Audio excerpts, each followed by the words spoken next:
ஹரே கிருஷ்ணா. எல்லாருக்கும் நமஸ்காரம். ஸோ இன்று ரொம்ப விசேஷமான நாள். இன்று கோவர்தன பூஜை. அதாவது கிருஷ்ணர் கோவர்தன மலையை தூக்கிய அந்த மிகவும் மங்களகரமான நாள். அதனால ஸ்ரீமத் பாகவதத்தில் இருக்கக்கூடிய 10வது ஸ்கந்தம் 25வது அத்தியாயம் அப்படின்ற இந்த அத்தியாயத்தில் இருக்கக்கூடிய முக்கியமான ஒரு சில கருத்துக்களை பார்க்கலாம். கிருஷ்ணர் இந்த கோவர்தன மலையை தூக்குவதற்கான காரணம் என்ன, அதன் பின்னாடி ரகசியம் என்ன, அதனுடைய முக்கியத்துவம் என்ன அப்படிங்கிற விஷயத்த பார்க்க ஆரம்பிக்கலாம். என்ன ஆகுது அப்படின்னா, இந்த கோவர்தன மலைக்கு லீலைக்கு முன்னாடி பரீட்சித் மகாராஜர் வந்து கேள்வி கேட்கிறார். சுகதேவ கோஸ்வாமி கிட்ட கேள்வி கேட்கிறார். இந்த மாதிரி கிருஷ்ணர் வந்து கோவர்தன மலையை தூக்குனாரு, இதற்கான காரணம் என்ன அப்படின்னு சொல்லி கேட்கும்போது பரீட்சித் மகாராஜா வந்து சொல்ல ஆரம்பிக்கிறார். பரீட்சித் மகாராஜன் சொல்ல ஆரம்பிக்கிறார் சுகதேவர். ஒரு முறை கோபர்கள் எல்லாமே சேர்ந்து ரொம்ப மும்முரமா ஏதோ ஒரு வேலையை செஞ்சிட்டு இருக்காங்க, ஏதோ ஒரு பெரிய பூஜைக்கு ஏற்பாடு செஞ்சிட்டு இருக்காங்க. அப்பதான் கிருஷ்ணன் என்ன பண்றாரு அப்படின்னா, பசுமாடெல்லாம் மேய்ச்சிட்டு வந்துட்டு இருக்காரு. வந்து பார்த்தா இந்த கோபர்கள் எல்லாமே ஏதோ ஒரு பெரிய ஏற்பாடு செஞ்சிட்டு இருக்காங்களே, என்ன விஷயமா இருக்கும் அப்படின்னு சொல்லிட்டு கேட்பதற்காக கிருஷ்ணன் என்ன பண்றாரு அப்படின்னா, போயிட்டு அவங்க அப்பா கிட்ட கேட்கிறாரு. கேட்கும் போதே அவங்க அப்பா கிட்ட போய் ஏதோ சின்ன குழந்தை கேட்கிற மாதிரி கேட்காம ரொம்ப ஒரு புத்திசாலி பையன் கேட்கிற மாதிரி கேட்கிறார். அப்பா, நீங்க என்ன பண்ணிட்டு இருக்கீங்க? ஏதோ நீங்க ஒரு பூஜைக்கு ஏற்பாடு செய்யறத போல தோணுது. இந்த பூஜை யாருக்காக செய்ய போறீங்க, எதற்காக செய்ய போறீங்க, எப்படி செய்ய போறீங்க? இந்த பூஜையானது சாஸ்திரத்துக்கு உட்பட்டு இருக்கா, இல்ல நீங்களே ஏதோ ஒரு கற்பனை பண்ணிட்டு ஒரு பூஜை பண்றீங்களா, இல்ல வழி வழியா வந்துட்டு இருக்கக்கூடிய பூஜையா இது? இந்த பூஜைக்கான அர்த்தம் என்னது அப்படின்ற கேள்வி எல்லாம் கேட்க ஆரம்பிக்கிறாரு. ஏன்னா இது நம்ம எல்லாரும் கேட்க வேண்டிய விஷயம். ஒரு பூஜை பண்றோம், ஒரு ஆன்மீகமான காரியம் பண்றோம் அப்படின்னா முதல்ல அதற்கு எது பிரமாணம் அப்படின்னு தெரியணும். இந்த பூஜையானது எங்க இருந்து நமக்கு கொடுக்கப்பட்டது, இந்த பூஜையை நம்ம ஏன் பண்றோம், முதல்ல இதுக்கு சாஸ்திர பிரமாணம் இருக்கா, அதே போல இந்த பூஜை எப்படி செய்ய வேண்டும் இல்லையா, இதுக்கும் சாஸ்திர பிரமாணம் இருக்கா அப்படின்னு என்ன பண்ணணும், தெரிஞ்சு பண்ணணும். தெரியாம ஒரு பூஜை பண்ணோம் அப்படின்னா அந்த பூஜைக்கு எந்த விதமான சக்தி இருக்க போறது கிடையாது அப்படின்ற விஷயத்த இங்க கிருஷ்ணர் வந்து சொல்றார். ஏன்னா இங்க பூஜை பண்றோம் அப்படின்னா அந்த பூஜை கண்டிப்பா என்ன இருக்கணும், அர்த்தம் இருக்கணும் அப்படின்னு விஷயம் சொல்றார்.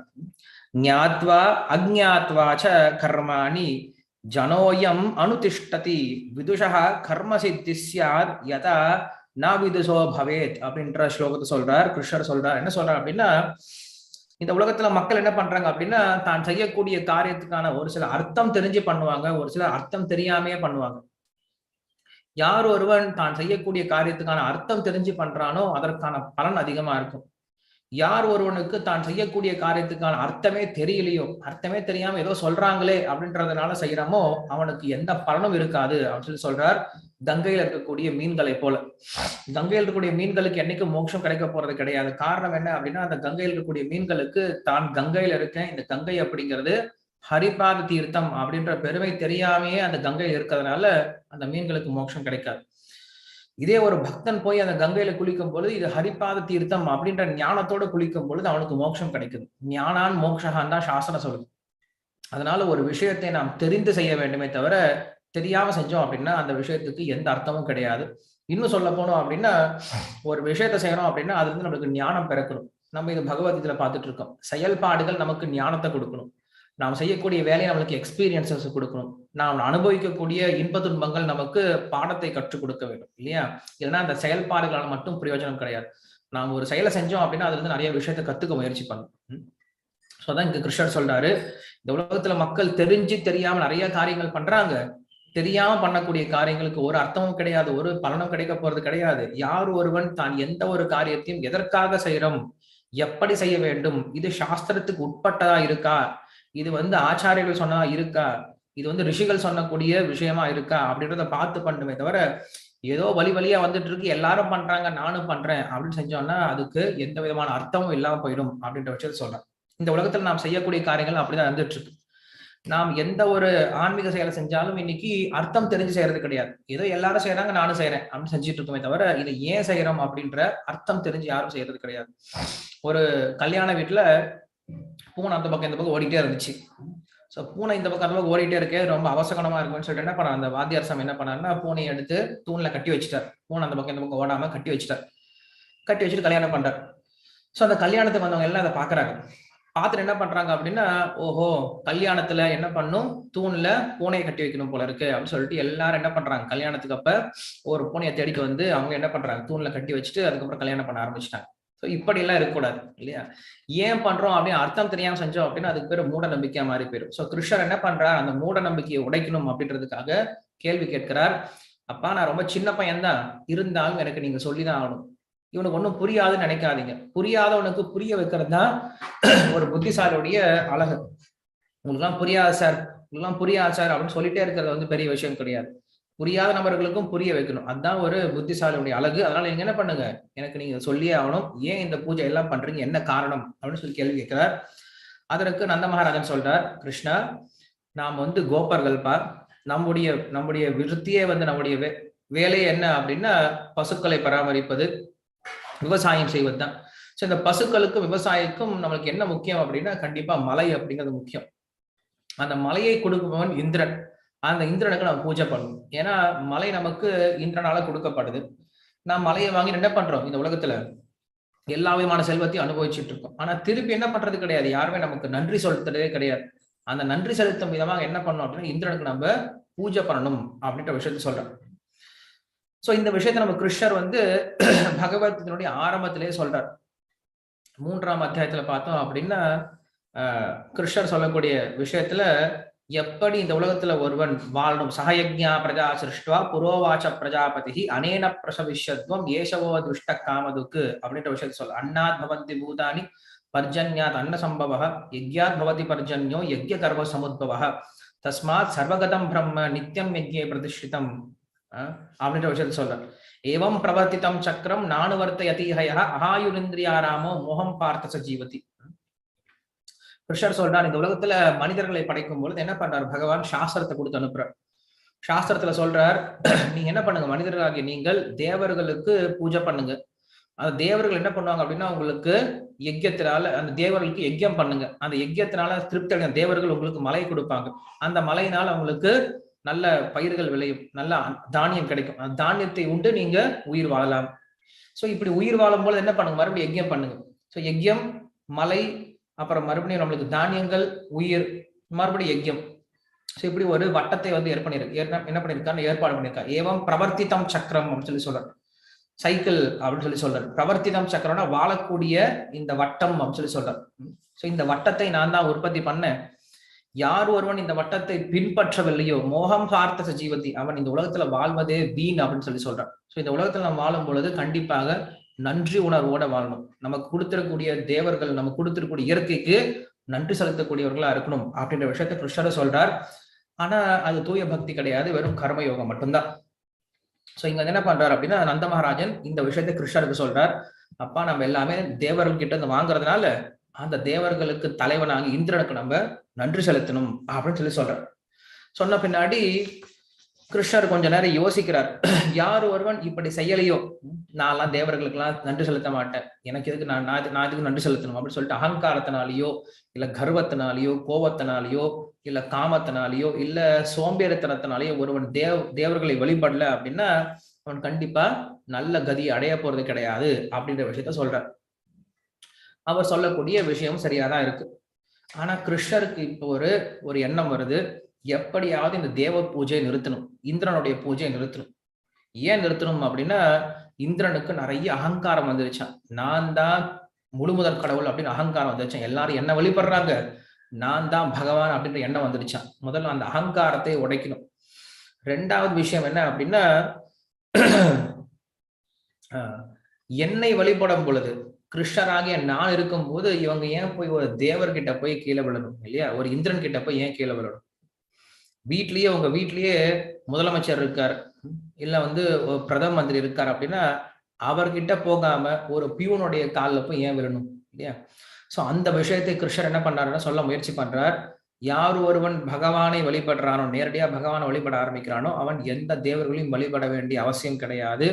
பகவானை வழிபட்டாலே எல்லா தேவர்களும் திருப்தி அடைகிறாங்க. நாம் வந்து தேவர்களை தனித்தனியா திருப்திப்படுத்தணுன்ற அவசியம் கிடையாது. நமக்கு ஏதாவது பிரச்சனை வந்துருச்சுன்னா உடனே வந்து நவகிரக கோயிலுக்கு போக தேவையில்லை இல்லையா? ஏன்னா நவகிரகங்கள் எல்லாமே பகவானுடைய பாதத்துக்கு கீழே கை கூப்பி காத்துட்டு இருக்காங்க. பகவான் எப்ப தன்னுடைய தலைமையில கால் வச்சு நடந்து போவார்னு சொல்லிட்டு எல்லா நவகிரகங்களும் காத்துட்டு இருக்காங்க. சோ அப்படி எல்லா கிரகங்களும் என்ன பண்ணும் அப்படின்னா அவரு கீழே இருக்கிறதுனால அவர் ஒருத்தரை வழிபட்டாவே போதும், எல்லாருமே அவர் கீழே அடங்கிதான் இருக்காங்க. சோ அப்படி இருக்கும்போது இவங்களுக்கு புரியல. அதனால என்ன பண்ணும், இவங்களுக்கு புரிய வைக்கணும். முதல்ல இந்திரனுடைய அகங்காரத்தை அடக்கணும். இரண்டாவது, கிருஷ்ண பக்தர்கள் மற்ற தேவர்களை வழிபட வேண்டிய அவசியம் கிடையாது, கிருஷ்ணரை வழிபட்டால் மட்டுமே போதுமானது அப்படின்ற அந்த ஒரு விஷயத்தை இந்த உலகத்துக்கு காட்டணும். மூன்றாவது காரணம் ரொம்ப ருச்சிகரமான காரணம். அது என்ன அப்படின்னா, கிருஷ்ணர் என்ன பண்ணுவார், அப்பப்ப தன்னுடைய பசுமாடுகளை பார்ப்பார். இரவு நேரத்துல பார்க்க முடியாது. அதே போல ஃப்ரெண்ட்ஸ் என்ன பண்ணுவார் அப்படின்னா அப்பப்ப பார்ப்பார். பகல் நேரத்துல பார்ப்பார், இரவு நேரத்துல அவங்களை பார்க்க முடியாது. கோபியர்களை எப்பயாவது அவங்க வெளியில வரும்போது தான் பார்க்க முடியும், மற்ற நேரத்துல பார்க்க முடியாது. இப்ப அவருக்கு என்ன ஆசை அப்படின்னா எல்லாரையும் பார்க்கணும், தொடர்ந்து பார்த்துட்டே இருக்கணும், எல்லா இடத்துலயும் எல்லாரையும் ஒரே இடத்துல பார்க்கணும் அப்படின்னு அவர் ஆசைப்பட்டார்.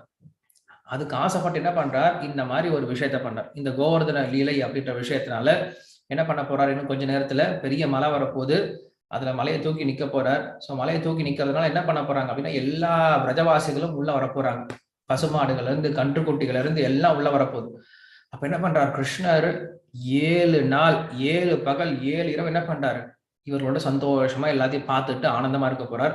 அதே போல பக்தர்களுக்கும் எந்த தடையும் இல்லாம கிருஷ்ணர் அனுபவிக்கணும் அப்படின்னு ஆசை இருக்கான். ஆனா வீட்டுல நிறைய வேலை இருக்கு, இந்த பிரச்சனை அந்த பிரச்சனைன்ட்டு உங்களுக்கு நிறைய வேலை இருக்கனால கிருஷ்ணரை பார்க்க முடியாம போயிடுதான்.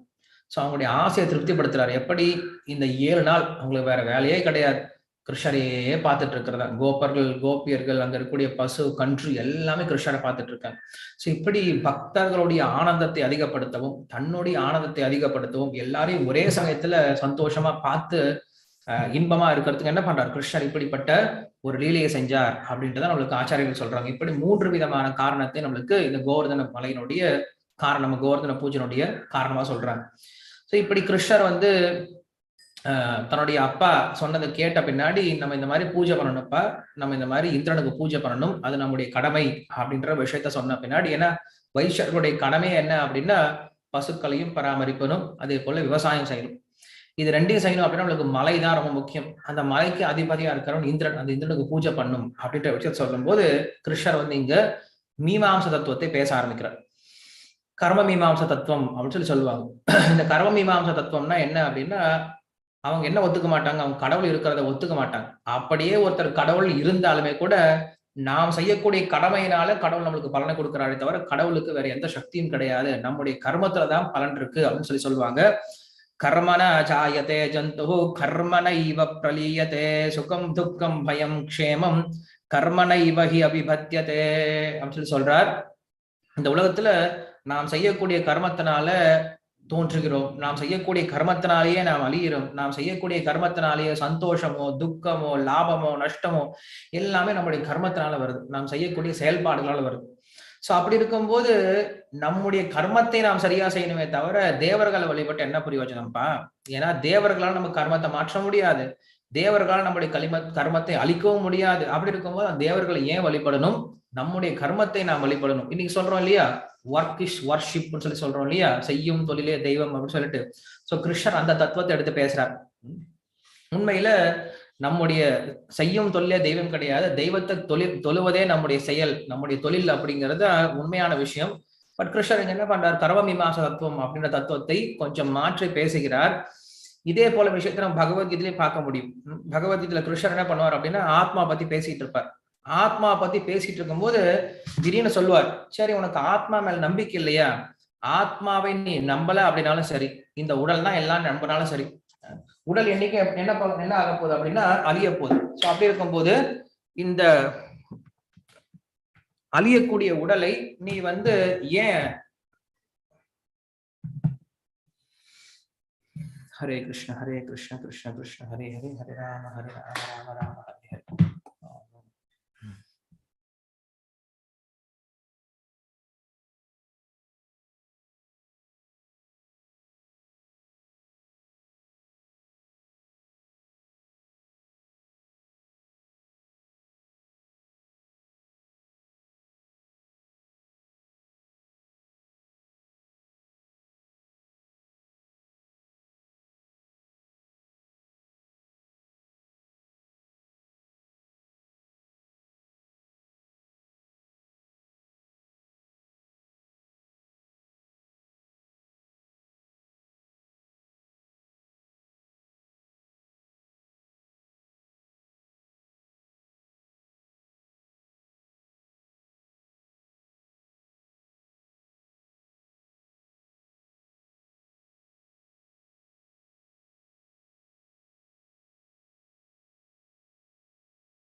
ஹரே கிருஷ்ண கிருஷ்ண கிருஷ்ண ஹரே ஹரே, ஹரே ராம ராம ராம ஹரே ஹரே. ஏதோ ப்ராப்ளம் லேப்டாப்ல, அதனால லாக் ஆயிடுச்சு.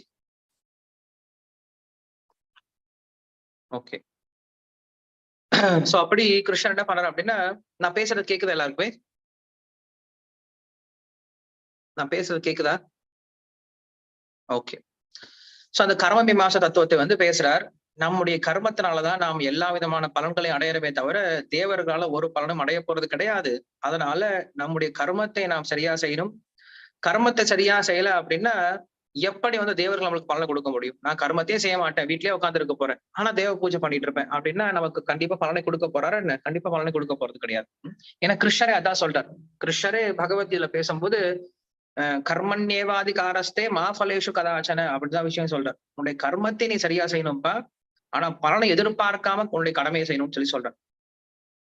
ஆனா அதே கிருஷ்ணன் என்ன பண்றான் அப்படின்னா, ஒரு சமயத்துல சர்வதர்மான் பரித்யஜ்ய அப்படின்ற ஸ்லோகத்தையும் சொல்றார். என்ன அர்த்தம் அப்படின்னா, நாம் கடமையை செஞ்சுக்கிட்டே இருக்கணும். ஒரு கட்டத்துல என்ன ஆகும் அப்படின்னா, அவனுக்கு கடமையை செய்யணும் அப்படின்றதே மறந்து போயிடும். காரணம் என்னன்னா, அவன் என்ன பண்ணுவான்? முழுமையாக பக்தியில ஈடுபட்டு, தனக்கு ஒரு கடமை இருக்கு, தனக்கு ஒரு குடும்பம் இருக்கு, தனக்கு ஒரு உடல் இருக்கு அப்படிங்கிறதே மறந்து போயிடுவான். அப்படி மறந்து போனவன் கடமையை விடலாமே தவிர, தனக்கு உடல் உணர்வோட இருக்கிறவன் கடமையை விடக்கூடாது அப்படின்ற விஷயத்த சொல்றார். ஆஹ் ஒரு முறை ஒரு சேனாயி அப்படின்ற ஒரு பக்தர் என்ன பண்றார் அப்படின்னா, அவர் வந்து ராஜாவுக்கு ஷவரம் செய்யக்கூடியவர். சோ அவர் என்ன பண்றார், டெய்லியும் சவரம் செய்யறதுக்காக போவார். ஒரு நாள் என்ன பண்றார் அப்படின்னா, விட்டல் கோயிலுக்கு போறார். அந்த விட்டல் கோயில் நல்லா கீர்த்தனம் நடந்துட்டு இருக்கு. அந்த கீர்த்தனத்தையே பார்த்துட்டு மறந்து போயிட்டார். ராஜாவுக்கு போகணும், ராஜாவுக்கு சேவை பண்ணணும் அப்படிங்கிற விஷயத்தையே மறந்து போயிட்டார். மறந்து போயிட்டு விட்டல் கோயிலே உட்கார்ந்து பஜனை பாடிட்டு இருக்கார். அந்த ராஜா வந்து ஒரு முகமதியன். சோ இந்த இவன் வரல அப்படின்னா இவனை கொன்னுடுவார் அப்படின்னு சொல்லி தெரியும். திடீர்னு பார்த்தோம் அப்படின்னா ஷேனாயி அங்க வந்துட்டார்.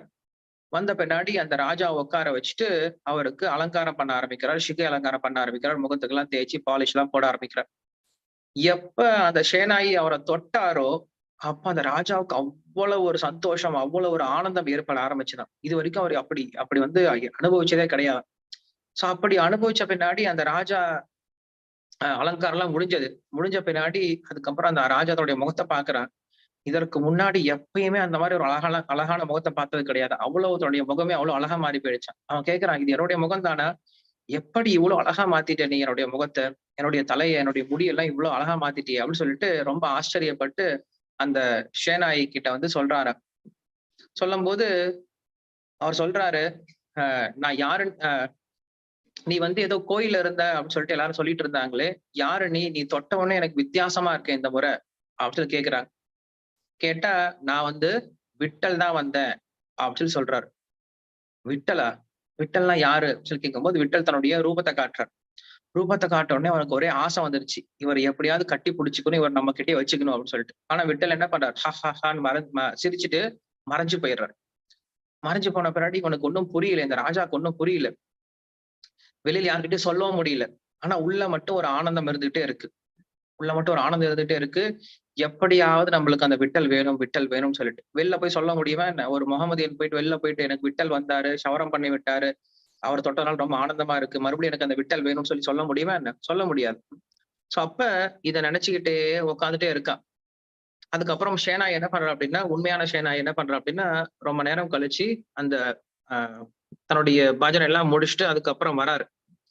வந்த பின்னாடி அந்த ஷேனாயனுடைய கால்ல விழுந்து நமஸ்காரம் பண்றாரு. நமஸ்காரம் பண்ணிட்டு சொல்றாரு, உன்னுடைய சேவையை செய்வதற்காக விட்டலே வந்தாருப்பா. அவர் தான் எனக்கு இதெல்லாம் செஞ்சார் அப்படின்னு சொல்லி காட்டுறார். அப்ப அந்த ஷேனாயி வந்து என்ன பண்றாரு அப்படின்னா, உண்மையில அந்த ராஜா புகழ்ந்து பேசுறார். உங்களுக்கு பகவானுடைய அந்த இது கிடைச்சிருக்கு, தரிசனம் கிடைச்சிருக்கு, எனக்கே கிடைக்காம போயிடுச்சு அப்படின்னு சொல்லிட்டு அவரை புகழ்ந்து பேசுறார். சோ இங்க இந்த இந்த கதையில நம்ம என்ன புரிஞ்சுக்கிறோம் அப்படின்னா, அந்த ஷேனா என்ன பண்றாரு அப்படின்னா, தனக்கு ஒரு கடமை இருக்கு அப்படிங்கிறதே மறந்து போயிட்டார். சோ அப்ப அவருக்கு வந்து பகவான் காட்சி கொடுக்கிறாரே தவிர, அப்படி இல்லாம வெறும் நான் வந்து என்னுடைய வேலையை விட்டு ஓடி போகணும் அப்படின்ற சோம்பேறித்தனத்துக்காக ஓடணும் அப்படின்னா பகவான் நமக்கு காட்சி கொடுக்க போறது கிடையாது. ஓகே. இப்ப மறுபடியும் நம்ம மொபைல்ல இருந்து பார்க்காம இதுல இருந்து பார்க்கலாம், லேப்டாப்ல இருந்து பார்க்கலாம்.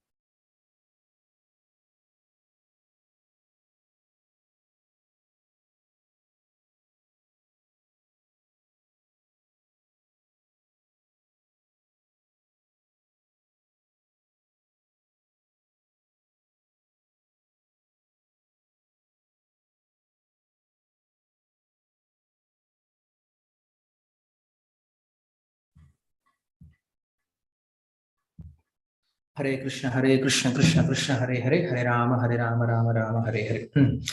சோ அப்ப கிருஷ்ணர் சொல்லக்கூடிய விஷயம் என்ன அப்படின்னா, கடமை நாம் விடுவது கிடையாது, கடமை நம்மளை விட்டு தானா விலகிடும்.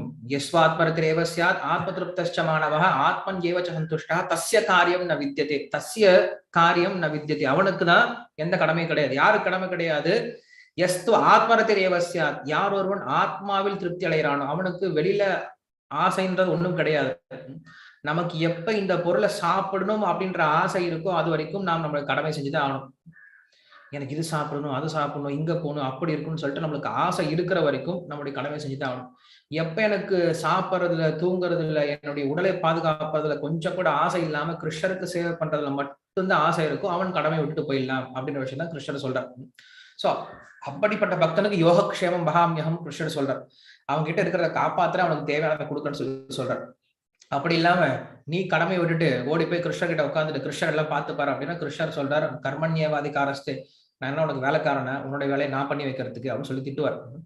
இதே நம்ம மறந்து போயிட்டோம் அப்படின்னா, கோபியர்களுக்கு எப்படி கிருஷ்ணர் வந்து ராசநடனம் ஆடும் பொழுது இங்க ராசநடனமும் பண்ணிட்டு இருக்கார், அதே சமயத்துல கோபியர்களுடைய ரூபத்துல போய் என்ன பண்றாரு, அவங்கவுங்க வீட்டுல போய் சேவையும் பண்றாரு. கணவனுக்கு கால் குடிச்சு விடுறது, மாமியாருக்கு வந்து சமைச்சு போடுறது, குழந்தைகளுக்கு தாளாட்டுறது, அவங்க வீட்டை முன்னாடி பெருக்கிறது அப்படின்னு சொல்லிட்டு வீட்டு வேலை செய்ய ஆரம்பிக்கிறார் கிருஷ்ணரே கோபியரோட ரூபத்துல. சோ அப்ப கிருஷ்ணன் என்ன எதிர்பார்க்கிறார் அப்படின்னா, நம்முடைய கடமையை நாம் செஞ்சுட்டே இருக்கணும். எப்ப நாம் கிருஷ்ணனுடைய கடமையை முழுமையா செய்ய ஆரம்பிக்கிறோமோ அப்ப நம்முடைய கடமையானதை கிருஷ்ணா செய்யறார் அப்படின்றது அர்த்தம். சோ இந்த கோபர்கள்லாம் இப்படி செஞ்சுட்டு இருக்கும்போது கிருஷ்ணர் அங்க வந்து சொல்றார், நம்முடைய கர்மத்தினால நாம எல்லாத்தையும் செஞ்சுட்டு இருக்கோம், அதனால நாம் நம்முடைய கடமையை நாம் சரியா செஞ்சா போதும், நாம் வந்து இதுக்காக தனியா போயிட்டு இந்திரன் எல்லாம் வழிபடணும்ன்ற அவசியம் கிடையாது. நாம் என்ன பண்ணலாம், நம்முடைய தொழிலுக்கு ரொம்ப முக்கியமான நபர் யாரு அப்படின்னா இந்த கோவர்தன மலை. இந்த கோவர்தன மலையில இருந்தா நம்மளுக்கு எல்லாம் கிடைக்குது அப்படின்ற விஷயத்த சொல்றார். இதே விஷயத்த நம்மளுக்கு கோபியர்கள் சொல்றாங்க. ஹந்தாய மத்ரிர் அபலா ஹரிதாசவர்யோ யத்ராம கிருஷ்ண சரண ஸ்பர்ஷ பிரமோதஹ மானம் தனோதி சஹகோ கணயோஸ்தயோர்யத் பாணிய சூயவச கந்தர கந்த மூலைஹி அப்படின்னு சொல்லிட்டு இது கோபியர்கள் வந்து பாடக்கூடிய கோபி கீதம், அதாவது வேணு கீதம் அப்படின்ற ஒரு இடத்துல இருந்து கொடுக்கப்பட்டது. இந்த கோபியர்கள் எல்லாம் பாடுறாங்க, ஹே கோபிகளே, உங்களுக்கு தெரியுமா இந்த மலை இருக்கா இல்லையா, இவன் தான் ஹரிதாசர்கள்லயே ரொம்ப சிறந்தவன் அப்படின்னு சொல்லி சொல்றான். ஹரிதாசர்கள்லாம் ஹரிபக்தர்கள், ஹரிபக்தர்கள்லயே ரொம்ப சிறந்த வைஷ்ணவன் யாரு அப்படின்னா இந்த கோவர்தன மலைதான். காரணம் என்ன அப்படின்னா, இந்த கோவர்தன மலை மேலதான் கிருஷ்ணர் ராமர் என்ன பண்றாங்க, தினசரி நடந்து போறாங்க. சோ அவங்க பாத ஸ்பர்ஷம் பட்டு பட்டு பட்டு இவன் பூரிச்சு போய் கிடக்குறான. அந்த மலை உருகி போயிடுமா, கல்லு உருகி போயிடுமா கிருஷ்ணருடைய பாதம் பட்ட. அப்படி வந்து அவருக்கு கிருஷ்ணர் மேல அவ்வளவு ஒரு அன்பா. அந்த கிருஷ்ணர் பாதம் படப்பட எப்படி நமக்கெல்லாம் மயில் கூச்சிட ஆரம்பிக்குமோ அது போல கிருஷ்ணருடைய பாதம் பட்டது அப்படின்னா அந்த மலையில் இருக்கக்கூடிய புற்கள் எல்லாம் ரொம்ப அழகா வளர்ந்து நிக்குமா. சோ அதை இங்க சொல்றாரு, அந்த கிருஷ்ண பலராமருடைய பாதம் ஸ்பர்ஷம் பட்டு கோவர்தன மலை வந்து பூரிச்சு போய் கிடக்குதான், சந்தோஷமா இருக்கான். அந்த சந்தோஷத்துல என்ன பண்ணுது அப்படின்னா எல்லாருக்கும் சேவை பண்றான்னா அந்த கோவர்தன். யாராருக்கு சேவை பண்றான் அப்படின்னா சக கோகணயோ தயோரியது அப்படின்னு சொல்லி சொல்றான். அதாவது அவரோட சேர்ந்து வரக்கூடிய கோபர்கள், கோபியர்கள், பசுக்கள், கன்றுகள் மற்றும் எல்லா பிரஜவாசிகளுக்கு என்ன பண்றான் அப்படின்னா அந்த கோவர்தனம் சேவை பண்றான். இதனாலதான் அந்த கோவர்தனத்தை ஹரிதாச வரியகான்னு சொல்லி சொல்றான். வெறும் கிருஷ்ணருக்கு மட்டும் சேவை பண்ணல. அதனாலதான் இங்க சொல்லப்படுது, நாம் வெறும் பகவானுக்கு மட்டும் சேவை பண்ணக்கூடாது, பகவானுடைய பக்தர்கள், பகவானுக்கு சம்பந்தப்பட்ட எல்லா மக்களுக்கும் என்ன பண்ணணும், நம்ம சேவை பண்ணணும். சோ அப்படிப்பட்டவர்கள் சிறந்த பக்தர்கள் அப்படின்னு சொல்லப்படுறாங்க. வெறும் பகவானை மட்டும் பார்த்து பகவானுக்கு மட்டும் சேவை பண்ணக்கூடியவர்கள் வெறும் கனிஷ்ட அதிகாரி, ஆரம்ப நிலை பக்தர்கள். மற்றவர்களையும் பகவானுடைய சேவையில் ஈடுபடுத்துறாங்க இல்லையா, அவங்கதான் உயர்ந்த பக்தர்கள் அப்படின்னு சொல்றாங்க. ஏன்னா அதுதான் ரொம்ப கஷ்டமான விஷயம். பகவானுக்கு மரியாதை கொடுத்துடலாம், பகவானுடைய பக்தர்களுக்கு மரியாதை கொடுக்கணும், அவர் கூட சேர்ந்து சேவை பண்ணணும், அவங்க மேல பொறாமை கொள்ளாம அவங்களுடைய சேவையில் நம்ம உதவிகரமா இருக்கணும் இல்லையா, அதுதான் ரொம்ப உயர்ந்த பக்தனுடைய அடையாளம் அப்படின்னு சொல்லி சொல்றாரு. இது ரொம்ப ரொம்ப பிரசித்தி பெற்ற ஸ்லோகம் பாகவத்துல. முடிஞ்ச அந்த ஸ்லோகத்தை இன்னைக்கு மனப்பாடம் பண்ண முயற்சி பண்ணுங்க. ஹந்தாய மத்ரிர் அபலா ஹரிதாசவர்யோ யத்ராம கிருஷ்ண சரண ஸ்பர்ஷ பிரமோதஹ மானம் தனோதி சஹகோ கணயோஸ்தயோர்யத் பாணிய சூயவச கந்தர கந்த மூலைஹி. அந்த கோதர் என்ன பண்றார் அப்படின்னா நல்ல சுவையான ஃப்ரெஷ்ஷா இருக்கக்கூடிய நல்ல புல்லை கொடுக்கிறாராம் அந்த பசுக்களுக்கும் கன்றுகளுக்கும். அது மட்டும் இல்லாம அங்க இருக்க எல்லா ரஜவாசிகளுக்கும் ரொம்ப தூய்மையான சுவை மிகுந்த தண்ணீரை கொடுக்கிறாராம், நிறைய பழங்களை கொடுக்கிறாராம், நிறைய கிழங்கு வகைகளை கொடுக்கிறாராம், நிறைய முத்து பவளம் போன்ற பல்வேறு விதமான விலை உயர்ந்த கற்களை கொடுக்கிறாராம். இது எல்லாத்துக்கும் மேல அங்க அழகான குகையெல்லாம் இருக்கு. அந்த குகைக்குள்ளார போயிட்டு இந்த கோபியர்கள்லாம் வந்து ஓய்வெடுப்பதற்கும் கிருஷ்ண பலராமர் வந்து நிறைய லீலைகள் செய்வதற்கும் அந்த கோவர்தனம் என்ன பண்றாரு, எல்லாருக்கும் இடம் கொடுக்கிறார். இப்படியாக அந்த மொத்த கிராமமும் அந்த கோவர்தனத்தை சார்ந்து இருக்கிறதுனால அந்த கோவர்தனத்தை நம்ம வழிபடணும். ஏன்னா நம்ம கிராமமே அந்த கோவர்தனத்தை சார்ந்தா இருக்கு, நம்மளுடைய தொழிலும் கோவர்தன மலையை சார்ந்துதான் இருக்கு. அதனால இந்த கோவர்தனத்தை நம்ம எல்லாரும் வழிபடலாம். நீங்க என்னெல்லாம் பொருட்களை சேர்த்து வச்சிருக்கீங்களோ இந்திரனுக்கு பூஜை பண்றதுக்கு, அது எல்லாத்தையும் என்ன பண்ணும், கோவர்தனத்துக்கு பூஜை பண்ணும். நிறைய சமைங்க, வித்தியாசமான பொருட்களை சமைங்க. சமைச்சு என்ன பண்ணுங்க, கொண்டு வந்து கோவர்தனம் மாடி கொட்டி எல்லாத்தையும் கோவர்தனத்துக்கு நைவேத்தியம் பண்ணுங்க. அதுக்கப்புறம் கோவர்தன பூஜை முடிச்ச பின்னாடி எல்லா கோபியர்கள் எல்லாமே ரொம்ப அழகான உடைகளை அணிந்து நல்ல ஆபரணங்களை அணிந்து என்ன பண்ணும், பசுமாட்டுகளோட சேர்ந்து என்ன பண்ணும், எல்லாரும் கோவர்தனத்தை சுத்தி வந்து கோவர்தனத்தோட பரிக்கிரம பண்ணும் அப்படின்னு சொல்லிட்டு சொல்றாரு. ஸோ இன்னைக்கு இந்த விஷயம் எல்லா இடத்துலையும் நடக்கும்.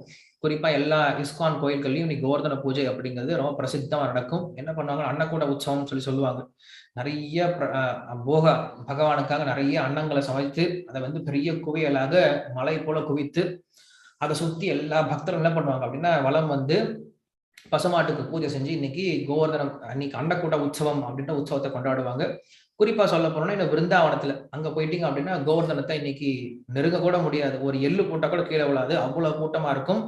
பக்தர்கள் அவ்வளவு சுத்தி வருவாங்க. வெறும் பக்தர்கள் மட்டும் கிடையாது, நிறைய பிரஜவாசிகள் வருவாங்க. ராஜஸ்தான், ஹரியானா, மத்திய பிரதேஷ், பஞ்சாப் அப்படின்னு சொல்லிட்டு டெல்லி அப்படின்னு சொல்லிட்டு எல்லா பெரிய பெரிய மாநிலங்கள்ல இருந்தும் மக்கள் வந்து இன்னைக்கு லட்சக்கணக்கில் குவிவாங்க. ஸோ இன்னைக்கு அந்த ரொம்ப மங்களகரமான கோவர்தன பூஜை. ஸோ கோவர்தனுடைய மிக முக்கியமான ஒரு குணம் என்ன அப்படின்னா ஹரிதாசவரியன். எல்லா பக்தர்களுக்கும் சேவை பண்ணக்கூடியதான் இருக்கா. வெறும் கிருஷ்ணருக்கு மட்டும் சேவை பண்ணாம கிருஷ்ண பக்தர்களையும் சேர்த்து சேவை பண்றதுனாலதான் கிருஷ்ணருக்கு ரொம்ப பிடிக்கும்.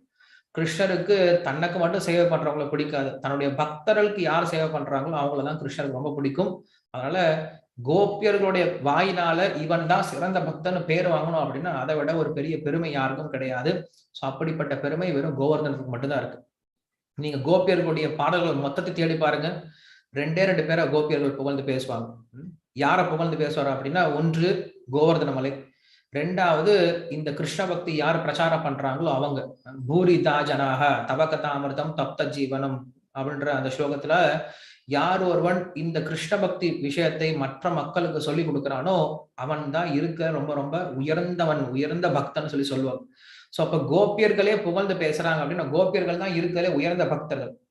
அவங்க 2 பேரை புகழ்ந்து பேசுறாங்க, அவங்க 2 பேரும் சொல்றாங்க இவங்க தான் உயர்ந்தவங்கன்னு சொல்லி சொல்றாங்க. யாரு, ஒன்று கோவர்தன், இன்னொன்னு கிருஷ்ண பக்தியை பிரச்சாரம் செய்யக்கூடிய பக்தர்கள். கிருஷ்ணனுடைய பிரச்சாரத்திற்காக தங்களுடைய வாழ்க்கையே கொடுத்துட்டாங்க. அவங்களுக்கு வேற எந்த வியாபாரமும் கிடையாது, வேற எந்த தொழிலும் கிடையாது, வேற யாருக்கும் சேவை பண்ண மாட்டாங்க, கிருஷ்ணருக்கு மட்டும்தான் அப்படின்னு சொல்லிட்டு தங்களுடைய வாழ்க்கையை அர்ப்பணித்த அந்த பக்தர்களையும் புகழ்ந்து பேசுறாங்க. ஸோ இப்படியாக நாமும் இந்த 2 குணத்தை வளர்த்துக்க முயற்சி பண்ணும். என்னென்னது, எல்லா கிருஷ்ண பக்தர்களுக்கும் சேவை பண்ண முயற்சி பண்ணும், அதே போல கிருஷ்ண பக்தி விஷயங்களை எல்லாருக்கும் பிரச்சாரம் செய்ய முயற்சி பண்ணும். இதுதான் நம்ம கோவர்தன் கிட்ட இருந்து கத்துக்க வேண்டியது. கோவர்தன பூஜையில இருந்து என்ன கத்துக்கணும் அப்படின்னா, முதல் விஷயம், கிருஷ்ணரை வழிபட்டால் மட்டுமே போதுமானது, நாம் எந்த தேவர்களையும் வழிபட வேண்டிய அவசியம் கிடையாது. கிருஷ்ணரை வழிபட்டால் நமக்கு எந்த விதமான கர்ம தோஷங்களும் போயிடும், கிரக தோஷங்களும் போயிடும். இந்த கிரகத்துக்காக இந்த பரிகாரம், அந்த கிரகத்துக்கு அந்த பரிகாரம் எல்லாம் போக தேவையில்லை. பகவானை வழிபட்டாவே எல்லா கிரக தோஷங்களும் போயிடும், எல்லா தேவர்களும் நமக்கு சுமூகமா மாறி போயிடுவாங்க அப்படின்றத விஷயம். அப்படி மாறல அப்படின்னாலும் கிருஷ்ணர் மாத்திருவார். சோ தேவர்களுக்கு சக்தி கிடையாது, நம்முடைய கர்மத்தை மாற்றக்கூடிய சக்தி கிடையாது. ஆனா பகவானுக்கு நம்முடைய கர்மத்தை மாற்றுவது மட்டும் கிடையாது, கர்மத்தை முழுமையாக அழிக்கக்கூடிய சக்தியும், முழுமையாக நம்ம கிட்ட இருந்து நீக்கக்கூடிய சக்தியும் பகவான் கிட்ட இருக்கு. அதனால பகவானை வழிபடுறது, குறிப்பா பகவானுடைய பக்தர்கள் வழிபடுறது. இன்னைக்கு கோவர்தன பூஜை அப்படிங்கிறது பகவானை வழிபடுறது கிடையாது. நேத்து பகவானை வழிபட்டோம் இல்லையா, தீபாவளி அன்னைக்கு பகவானை வழிபட்டோம், அது நேரடியா பகவானுடைய குணங்கள் வழிபடுறது. இன்னைக்கு பகவானுடைய பக்தர்கள் வழிபடுறோம். யாரு பகவானுடைய பக்தன் அப்படின்னு யோசிச்சு பார்த்தோம் அப்படின்னா, எந்த பக்தன் மற்ற பக்தர்களுக்கு சேவை பண்றான்னு அவன் தான் பகவானுடைய பக்தன். தன்னை பக்தன் சொல்லிக்கிறவன் பக்தன் கிடையாது. எந்த ஒரு பக்தன் மற்ற பக்தர்களுக்கு சேவை பண்றானோ, அவங்களுக்கு கிருஷ்ணரை ஞாபகப்படுத்துறானோ, அவங்களுக்கு கிருஷ்ண பக்தியை கொடுக்குறானோ, அவன் தான் உயர்ந்த பக்தன் அப்படின்னு சொல்றோம். ஸோ அப்படிப்பட்ட பக்தர்களை வணங்கக்கூடிய நாளாக தான் இந்த கோவர்தன பூஜையை நம்ம பார்க்கணும். ஸோ இன்னைக்கு நம்ம முடிஞ்சா எல்லாரும் இந்த கோவர்தன லீலை குடிக்கக்கூடிய தசமஸ்கந்தம் 10வது ஸ்கந்தத்துல 24, 25 இந்த 2 அத்தியாயத்தை முடிஞ்சா படிச்சு பாருங்க. ஸ்ரீல பிரபுபாதர் இந்த உலகத்தை விட்டு கிளம்புறதுக்கு முன்னாடி கடைசியா எழுதின பொருளுரை அப்படிங்கிறது இந்த கோவர்தன பூஜை மட்டும்தான். நீங்க படிச்சு பார்க்கலாம். சோ ஒரு உடலை விடக்கூடிய ஒரு நபர் எந்த மாதிரி உணர்வு நிலை இருந்திருக்கார் அப்படின்றது அவர் படிச்சு பார்த்தா தெரியும். நம்ம எல்லாம் உடலை விட பொழுது நம்ம எப்படிப்பட்ட கான்சியஸ்னஸ்ல இருப்போம், எப்படி துன்பத்துல இருப்போம், எப்படி உளறிட்டு இருப்போம், எப்படி புலம்பிட்டு இருப்போம் நமக்கு தெரியாது. ஆனா பிரபுபாதர் அப்படிலாம் கிடையாது. அவர் என்ன பண்றார், ரொம்ப தெளிந்த புத்தியோட கிருஷ்ணர் அப்படி புகழ்ந்து பேசியிருக்கார். அந்த விஷயம் தான் இந்த கோவர்தன பூஜை. ஸோ பிரபுபாதருடைய கடைசியான அர்ப்பணிப்பு, கிருஷ்ணருக்கான அர்ப்பணிப்பு, அவருடைய மொத்த ஆனந்தத்தை என்ன பண்றாரு, இந்த கோவர்தன மலையினுடைய லீலையில கொடுத்திருக்கார், தன்னுடைய பொருளுரைகளாக கொடுத்திருக்கார். ரொம்ப அற்புதமான பொருளுரைகள், படிச்சு பாருங்க. இன்னைக்கு கோவர்தன பூஜை. ஸோ நாம எல்லாரும் மறுபடியும் இந்த பகவத்கீதை வகுப்புல நாளைக்கு பார்க்கலாம். ஸ்ரீ கோவர்தன பூஜை